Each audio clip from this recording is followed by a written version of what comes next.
Hello friends, study with शिखर पर आपका स्वागत है। और आज के इस वीडियो में हम देखने वाले हैं हिंदी के महत्वपूर्ण 40 प्रश्न। तो वीडियो को पूरा देखिए। और पहला क्वेश्चन है आज का यहाँ पर, निम्न में से कौन सुमेलित है? एक तरफ आपके उपन्यास दिए हैं, एक तरफ रचनाकार। तो काले कारनामे जयशंकर प्रसाद, ये बिल्कुल सुमेलित नहीं है, क्योंकि काले कारनामे हो गया, इरावती चोटी की पकड़, निरुपमा, ये जो उपन्यास हैं ये निराला के, तो ये निराला द्वारा रचित है, सूर्यकांत त्रिपाठी निराला। और जो विपात्र है ये आपका माखनलाल चतुर्वेदी ना होकर यहाँ पर आपका गजानन माधव मुक्तिबोध होगा। तो ये एग्जाम में भी पूछा गया प्रश्न है, विपात्र किसका उपन्यास है? तो ये हाल ही में जो एग्जाम हुए हैं उसमें पूछा गया था, विपात्र उपन्यास के लेखक तो गजानन माधव मुक्तिबोध। इसी के अलावा मुक्तिबोध की और भी रचनाएं हैं, जैसे शहर से स्वीकारा जो कविता है ये मुक्तिबोध द्वारा रचित है। इसी के अलावा जो प्रेमा है ये महादेवी वर्मा ना होकर यहाँ पर होना चाहिए आपका प्रेमचंद्र, तो ये भी आपका सुमेलित नहीं है दोस्तों। तो प्रेमा, इसी के अलावा प्रेमाश्रय, गोदान हो गया, और रंगभूमि, निर्मला और कायाकल्प, गबन, ये सारे उपन्यास हैं प्रेमचंद्र के। तो इसे आप जरूर से याद रखिएगा। तो ये तीनों तो यहाँ पर सुमेलित नहीं है। बाकी बचा रति विलाप, तो गौराबंत शिवानी आपका ये बिल्कुल सुमेलित है। तो ऑप्शन नंबर डी बिल्कुल सही हो जाएगा। इनके द्वारा रचित और भी उपन्यास हैं, जैसे आप याद रख सकते हैं 14 फेरे। 14 फेरे ये उपन्यास किसका है? तो गौराबंत शिवानी। और स्वयं सिद्धा और कैजा ये भी इनका उपन्यास है, गौराबंत शिवानी। और मायापुरी, भैरवी आप याद रखिएगा, भैरवी उपन्यास। और कृष्णा कली, ये भी गौराबंत शिवानी का उपन्यास है। और इनका जन्म भी पूछा जाता है, जन्म वर्ष 1923 में राजकोट में हुआ था, लेकिन ये मूल रूप से थी अल्मोड़ा की थी। और गौराबंत शिवानी को ही दोस्तों पद्मश्री सम्मान भी मिला था 1981 में, इसे भी आप जरूर से याद रखिएगा, 1981 में। और इनका एक यात्रा वृत्तांत भी है जो चरवेती नाम से लिखा है, चरवेती, इसे आप जरूर से याद रखिएगा। बढ़ेंगे नेक्स्ट क्वेश्चन की तरफ। ऐसा व्यक्ति जिसके आने का दिन और समय पहले से निश्चित नहीं होता, अभ्यागत, असामयिक, अभ्युदय या अतिथि। बहुत ही महत्वपूर्ण प्रश्न है यहाँ पर। तो इसका राइट आंसर हो जाएगा ऑप्शन नंबर डी। ऐसा व्यक्ति जिसके आने की दिन और समय पहले से निश्चित नहीं होता, ये अतिथि आपका राइट आंसर हो जाएगा। नेक्स्ट क्वेश्चन है, वह अगले साल आएगा, इस वाक्य में कौन सा कारक है? ऑप्शन है कर्म, अधिकरण, संबंध या अपादान। तो कारक का अर्थ होता है दोस्तों क्रिया करने वाला, अर्थात दोस्तों इसकी परिभाषा आप कह सकते हैं कि संज्ञा व सर्वनाम वाक्यों का क्रिया से संबंध ही कारक कहलाता है। तो इसे आप जरूर से याद रखिएगा। तो अगले साल आएगा, वह अगले साल आएगा, इस वाक्य में कारक है अधिकरण। तो ऑप्शन नंबर बी बिल्कुल सही हो जाएगा। अधिकरण का कारक दोस्तों क्रिया होने के स्थान एवं काल का बोध कराता है, तो अगले साल आएगा, तो इसे आप जरूर से याद रखिएगा, यहाँ पर अधिकरण कारक होगा। बढ़ेंगे नेक्स्ट क्वेश्चन की तरफ। प्राची का पर्यायवाची शब्द है। अब दोस्तों आपके सामने जबरदस्त क्वेश्चन आया है। प्राची का पर्यायवाची शब्द है प्रज्ञा, प्राचीन, प्राकृत या पूर्व। तो इसका राइट आंसर हो जाएगा पूर्व। याद रखिए दोस्तों, यहाँ पर प्राचीन ना होकर यहाँ पर पूर्व होगा, तो ऑप्शन नंबर डी बिल्कुल सही हो जाएगा। बढ़ेंगे नेक्स्ट क्वेश्चन की तरफ। निम्न में से कौन सा वाक्य सामान्य भूतकाल का वाक्य है? पहला है ऑप्शन, शायद वर्षा हुई होगी। शायद वर्षा हुई होगी, इसमें आपका सामान्य भूतकाल हो जाएगा। नहीं, शायद वर्षा होगी, इसमें संभाव्य भूतकाल होगा। संभाव्य भूतकाल यहाँ पर होगा शायद वर्षा होगी। इसके अलावा यहाँ पर है वर्षा अभी अभी हो रही है, तो इसमें आसन्न भूतकाल होगा। आसन्न भूतकाल यहाँ पर हो जाएगा। और जो वर्षा हुई दोस्तों ये है आपका सामान्य भूतकाल, तो ऑप्शन नंबर डी बिल्कुल सही हो जाएगा। बढ़ेंगे नेक्स्ट क्वेश्चन की तरफ। निम्नलिखित में संकर शब्द कौन सा है? धरा, नारिकेल, चुगलखोर या आतिशबाज। तो इसका राइट आंसर हो जाएगा ऑप्शन नंबर सी, संकर शब्द है ऑप्शन नंबर सी, चुगलखोर। दो भिन्न भाषाओं से मिलकर बने शब्द को कहते हैं संकर शब्द। तो इसे आप जरूर से याद रखिएगा। जैसे रेलगाड़ी हो गया, रेलगाड़ी, रेल जिसमें है, रेल इसमें अंग्रेजी शब्द है और फारसी शब्द है इसमें गाड़ी, तो रेलगाड़ी हो जाएगा संकर शब्द। इसी के अलावा जांच करता, तो इसमें भी आपका संकर शब्द है, तो इसे आप जरूर से याद रखिएगा। बढ़ेंगे नेक्स्ट क्वेश्चन की तरफ। निम्नलिखित शब्दों के पर्यायवाची चुने। पहला यहाँ पर है समुद्र, तो इसमें से हमें चुनना है उदक, विश्वंभर, अर्णव या तुंग। तो इसमें से समुद्र का पर्यायवाची चुनना है, तो इसका राइट आंसर हो जाएगा option number C, Arnav. Option number C इसे जरूर से याद रखिएगा। और इसी के अलावा समुद्र के और भी पर्यायवाची हैं, जैसे आप याद रख सकते हैं जलधि, ये समुद्र का पर्यायवाची हो जाएगा। जलधाम, जलधाम भी समुद्र का पर्यायवाची है। इसी के अलावा रत्नाकर, रत्नाकर और वारिस, वारिस भी समुद्र का पर्यायवाची है। पयोनिधि, पयोनिधि भी समुद्र का पर्यायवाची है, तो इसे आप जरूर से याद रखिएगा। बढ़ेंगे नेक्स्ट क्वेश्चन की तरफ। नेक्स्ट क्वेश्चन में यहाँ पर हमें पर्यायवाची चुनना है, तो यहाँ पर सौदामिनी, विद्युत, धारा, गंगोत्री या व्यापारी। तो सौदामिनी इसका राइट आंसर हो जाएगा, इसका राइट आंसर हो जाएगा विद्युत, ऑप्शन नंबर ए। इसी के अलावा सौदामिनी का और भी पर्यायवाची होते हैं, जैसे चंचला, चंचला भी इसी का पर्यायवाची है। और तड़ित, ये भी इसी का पर्यायवाची है, इसे आप जरूर से याद रखिएगा। बढ़ेंगे नेक्स्ट क्वेश्चन की तरफ। लहरें व्योम चूमती उड़ती पंक्ति में अलंकार है। लहरें व्योम चूमती उड़ती पंक्ति में अलंकार है। संदेह, दृष्टांत, प्रतीत या अतिशयोक्ति। तो इसका राइट आंसर हो जाएगा ऑप्शन नंबर डी, अतिशयोक्ति अलंकार यहाँ पर होगा, तो इसे आप जरूर से याद रखिएगा, अतिशयोक्ति अलंकार। यहाँ पर दोस्तों किसी विषय का वर्णन या बात को बड़ा चढ़ाकर कहा जाता है। अतिशयोक्ति अलंकार में किसी बात को बड़ा चढ़ाकर कहा जाता है। और इसी के अलावा यहाँ पर और भी उदाहरण हो सकते हैं, बालों को खोलकर मत चलो, मत चला करो दिन में। तो ऐसे भी कुछ उदाहरण हो सकते हैं आपके अतिशयोक्ति अलंकार के। इसी के अलावा प्रतीप अलंकार, प्रतीप अलंकार के भी यहाँ पर आप समझ सकते हैं। प्रतीप का अर्थ होता है उल्टा, तो उल्टा, प्रतीप का अर्थ होता है उल्टा, तो उपमा अलंकार के विपरीत होता है प्रतीप अलंकार, तो इसे भी आप जरूर से याद रखिएगा।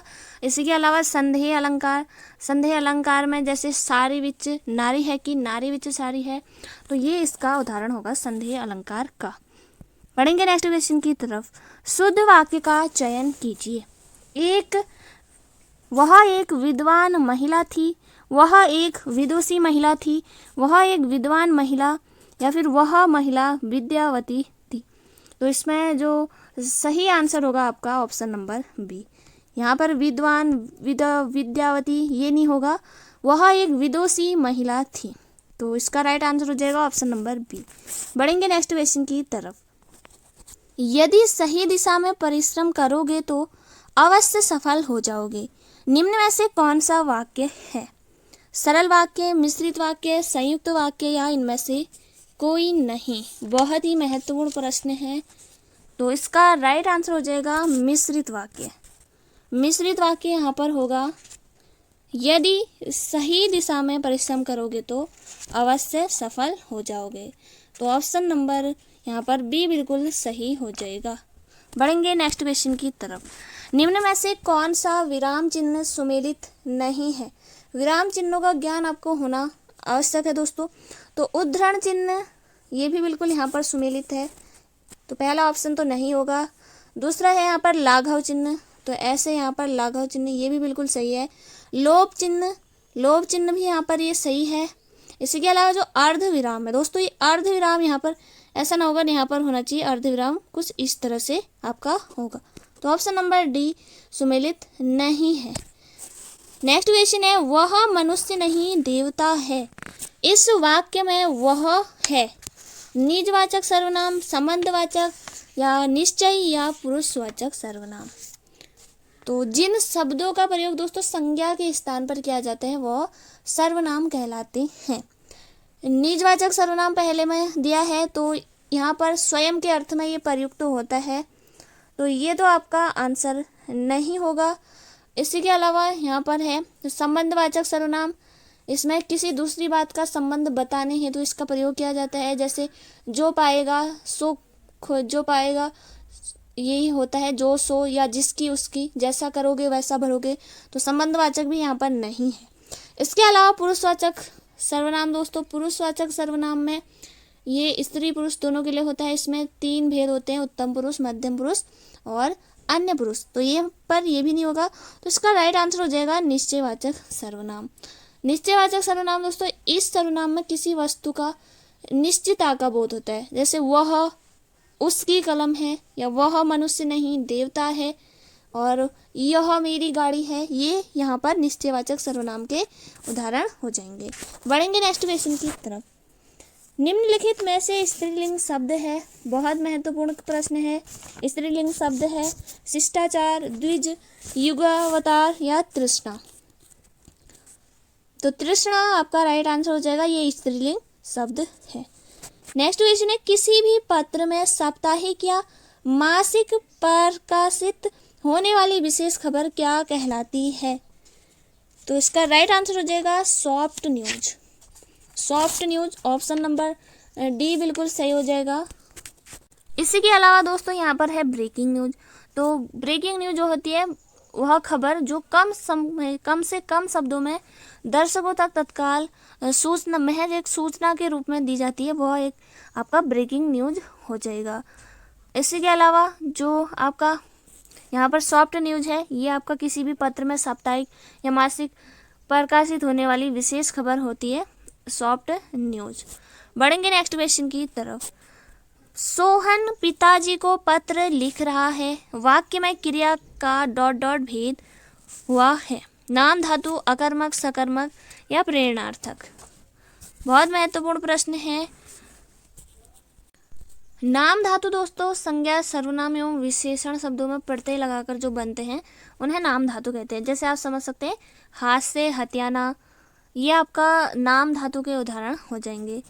और जो अकर्मक है यहाँ पर दोस्तों, अकर्मक और सकर्मक दो यहाँ पर होते हैं। तो अकर्मक जब किसी क्रिया का फल कर्म पर न पड़ के कर्ता पर पड़ता है वो आपका हो जाता है अकर्मक। और सकर्मक क्रिया पर न पड़ के क्रिया पर यहाँ पर पड़ता है। सकर्मक में क्रिया पर फल पड़ता है, और यहाँ पर जो अकर्मक है वहाँ पर क्रिया का फल कर्म पर न पड़कर कर्ता पर पड़ता है, और जो सकर्मक है यहाँ पर क्रिया का फल कर्म पर पड़ता है। इसी के अलावा जो प्रेरणार्थक क्रिया है यहाँ पर पीना से पिलवाना हो जाएगा, तो आना वाना प्रत्यय लगाकर आप प्रेरणार्थक क्रिया बना सकते हैं। तो यहाँ पर सोहन पिताजी को पत्र लिख रहा है, तो इसमें यहाँ पर क्रिया का जो भेद है वो है आपका सकर्मक। तो ऑप्शन नंबर सी बिल्कुल सही हो जाएगा। बढ़ेंगे नेक्स्ट क्वेश्चन की तरफ। बीती विभावरी जागरी, अंबर पनघट में डुबो रही, तारा घट ऊषा नागरी। उपयुक्त पंक्तियों में कौन सा अलंकार है? बहुत बार एग्जाम में पूछा गया प्रश्न है। यमक, उत्प्रेक्षा, रूपक या फिर उपमा। तो इसका राइट आंसर हो जाएगा रूपक। रूपक अलंकार का उदाहरण है बीती विभावरी जागरी, अंबर पनघट में डुबो रही, तारा घट ऊषा नागरी। रूपक अलंकार में दोस्तों जहाँ उपमेय में उपमान का निषेध रहित आरोप किया जाता है वो आपका रूपक अलंकार है। इसमें दोस्तों वाचक शब्द का प्रयोग नहीं होता है, इसे भी आप जोर से याद रखिएगा। और भी उदाहरण है रूपक अलंकार के, जैसे चरण कमल, बंदो, हरिराई। तो ये एग्जाम में पूछा गया प्रश्न है, तो इसे भी आप जोर से नोट कर लीजिए। बढ़ेंगे नेक्स्ट क्वेश्चन की तरफ। अरुण शब्द का अनेकार्थी है। अरुण शब्द का अनेकार्थी है सूर्य नवीन, सूर्य गुलाबी, सिंदूर सूर्य, सूर्य सिंदूर। तो इसका राइट आंसर हो जाएगा सूर्य गुलाबी। ऑप्शन सूर्य और गुलाबी, option number B. Next question है हर्ष, शोक, घृणा, आश्चर्य जैसे भावों को व्यक्त करने के लिए ... चिन्ह का प्रयोग किया जाता है।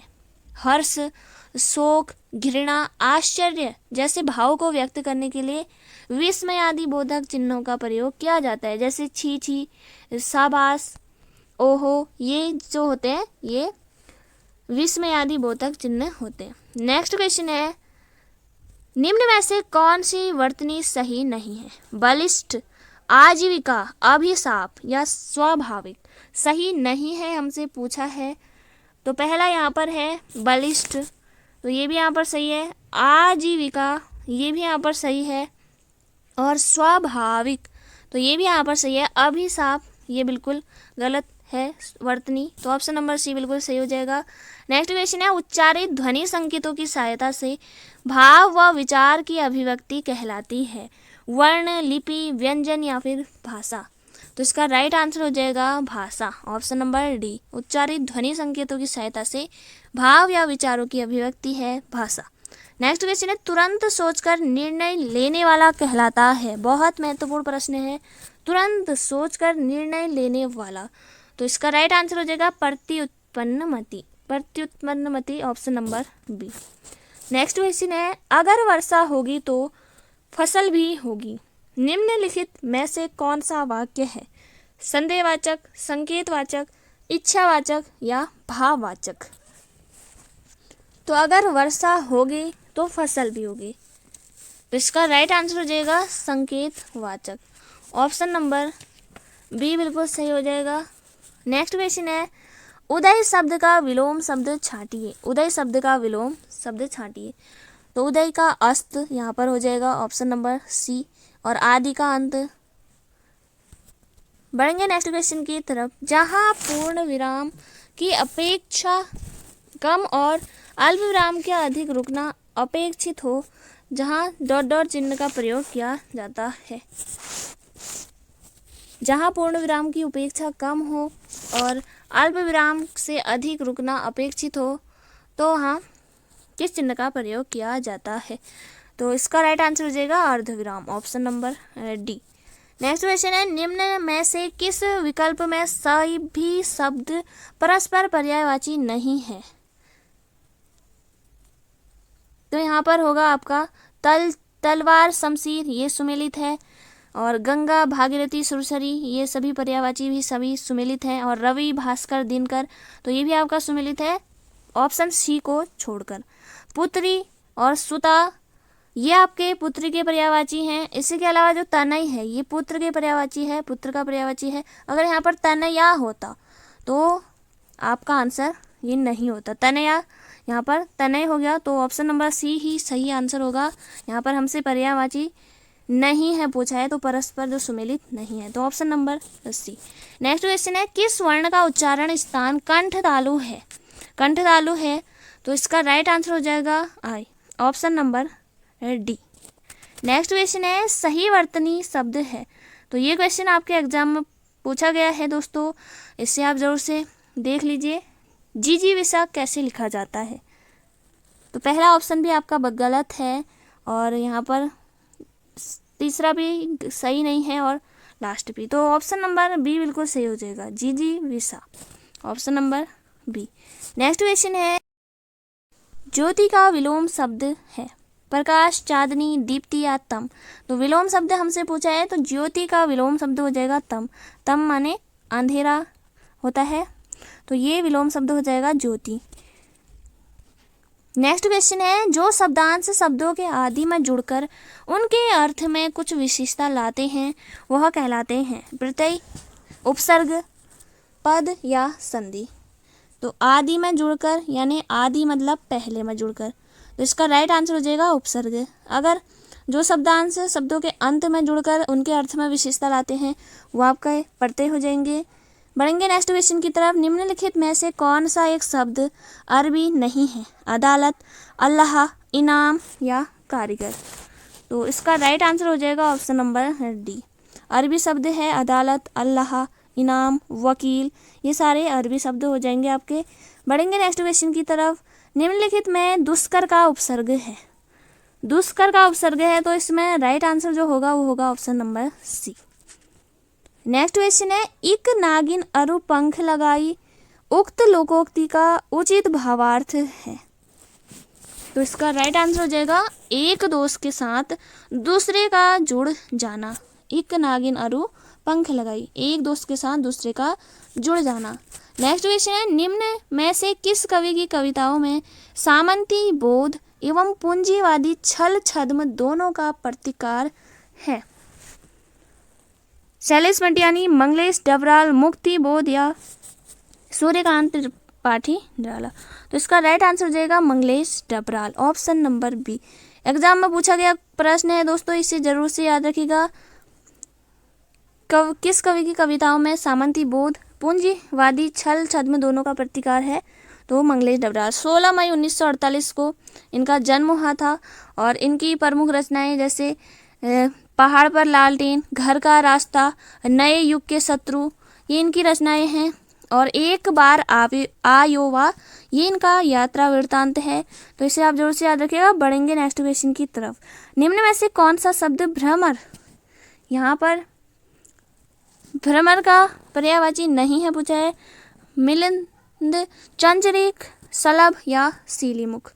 सीलीमुख है, चंचरीक भी है और मिलिंद भी है।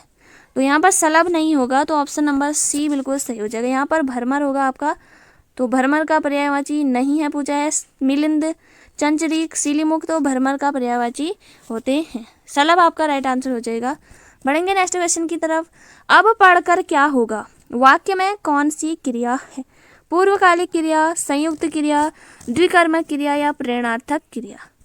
अब पढ़कर क्या होगा दोस्तों, इसमें है आपका ऑप्शन नंबर ए पूर्वकालिक क्रिया। पूर्वकालिक क्रिया दोस्तों इसमें आपका हो जाएगा। तो पूर्वकालिक क्रिया क्या होती है? एक क्रिया की समाप्ति पर जब कर्ता दूसरी क्रिया करना शुरू करता है, एक क्रिया समाप्त हो जाती है और दूसरी क्रिया करना शुरू करता है, तब यहाँ पर होती है दोस्तों, तब जो पहली जो क्रिया होती है वो आपकी कहलाती है पूर्वकालिक क्रिया। तो इसे आप जरूर से याद रखिएगा। बढ़ेंगे नेक्स्ट क्वेश्चन की तरफ। मुख चंद्र सा सुंदर है में कौन सा अलंकार है? मुख चंद्र सा सुंदर है में कौन सा अलंकार है? अतिशयोक्ति, बड़ा चढ़ाकर नहीं है। प्रतीप माने उपमा का उल्टा, ये भी नहीं है। रूपक भी यहाँ पर नहीं होगा और इसका राइट आंसर हो जाएगा उपमा, तो सा, इससे भी आप पहचान सकते हैं। बढ़ेंगे नेक्स्ट क्वेश्चन की तरफ। शुद्ध वाक्य का चयन कीजिए। इसके एकमात्र दो कारण हो सकते हैं। अनेक निरपराध दंड के भागी हुए, संदेह है तूफान आने का। इनमें से कोई नहीं। तो शुद्ध वाक्य का चयन करना है दोस्तों। सभी आपको पढ़ने में तो शुद्ध लग रहे होंगे, लेकिन आपका जो राइट आंसर हो जाएगा वो हो जाएगा आपका ऑप्शन नंबर बी, अनेक निरपराध दंड के भागी हुई। नेक्स्ट क्वेश्चन है, विद्वान शब्द का स्त्रीलिंग क्या है? विदुषी, विद्यावती, भागवती या विवती? तो अभी हमने शुद्ध वाक्य में भी एक क्वेश्चन आया था, उसमें भी हमने देखा। तो इसका राइट आंसर हो जाएगा विदुषी। विद्वान का स्त्रीलिंग होगा विदुषी। नेक्स्ट क्वेश्चन है, रीत्यानुसार शब्द का संधि विच्छेद क्या है?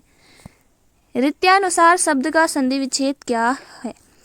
रीति योग अनुसार, ऋतु अनुसार, रीति अनुसार या रीति अनुसार? तो इसका राइट आंसर हो जाएगा ऑप्शन नंबर सी, रीति योग अनुसार। ऑप्शन नंबर सी बिल्कुल सही हो जाएगा।